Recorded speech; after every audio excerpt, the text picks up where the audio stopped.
je ne pouvais pas rester sans republier cette vidéo du prophète Elipada où il avait prophétisé concernant les manifestations qui allaient se dérouler au Nigeria.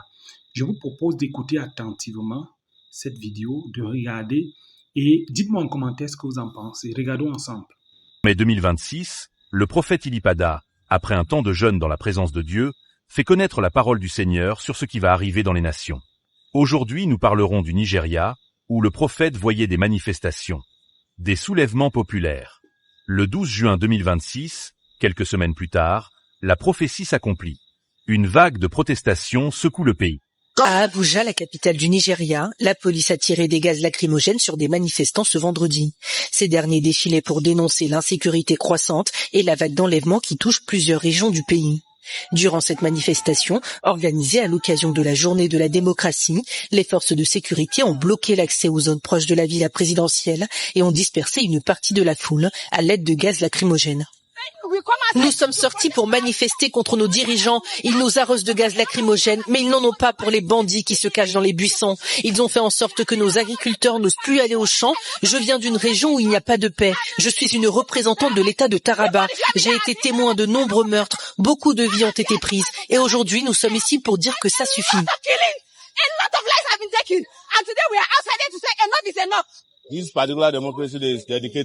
Cette journée de la démocratie est dédiée à ceux qui souffrent aux mains des acteurs non étatiques, ravisseurs, terroristes, bandits, appelez-les comme vous voulez. Nous voulons aussi exprimer notre rejet total du manque d'initiative de la part du gouvernement et nous ne mâchons pas nos mots. Puisqu'ils ne sont pas à la hauteur, il est temps qu'ils s'en aillent.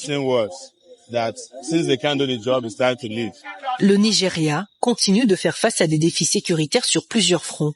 La violence djihadiste dans le nord-est, le banditisme armé dans le nord-ouest et les enlèvements récurrents contre rançon dans différentes régions du pays.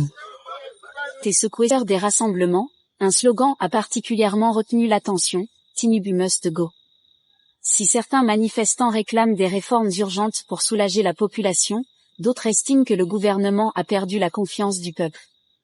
Mais la grande majorité des manifestants dénoncent l'ingérence occidentale dans le pouvoir nigérian, le manque de souveraineté dans la gouvernance du pays ainsi que les menaces persistantes des groupes terroristes. Face à cette situation, cette semaine, à l'occasion de la journée de la démocratie célébrée le 12 juin, des manifestations ont éclaté dans plusieurs grandes villes du Nigeria. Des milliers de citoyens, accompagnés d'organisations de la société civile et de mouvements tels que Take It Back, ont dénoncé la flambée du coût de la vie, l'inflation persistante, le chômage, l'insécurité croissante marquée par les enlèvements et les attaques armées, ainsi que les difficultés économiques auxquelles font face de nombreuses familles.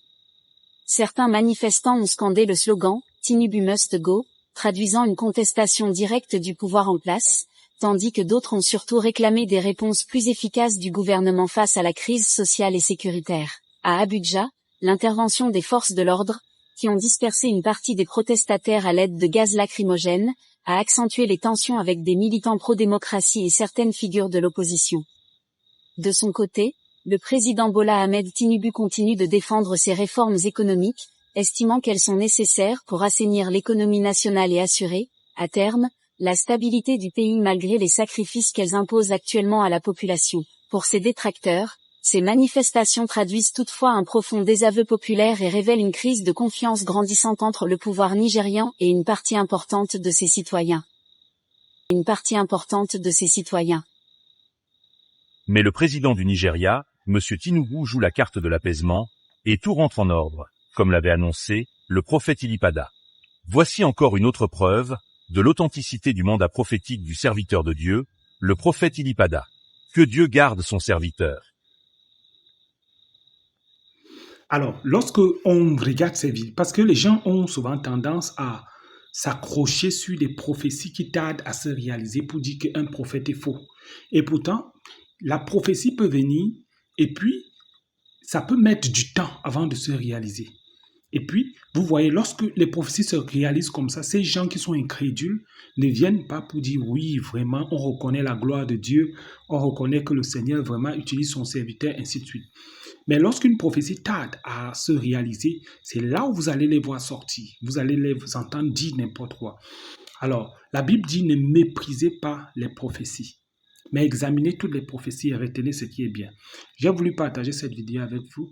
Dites-moi ce que vous en pensez en commentaire. Que Dieu vous bénisse abondamment au nom de Jésus. Amen.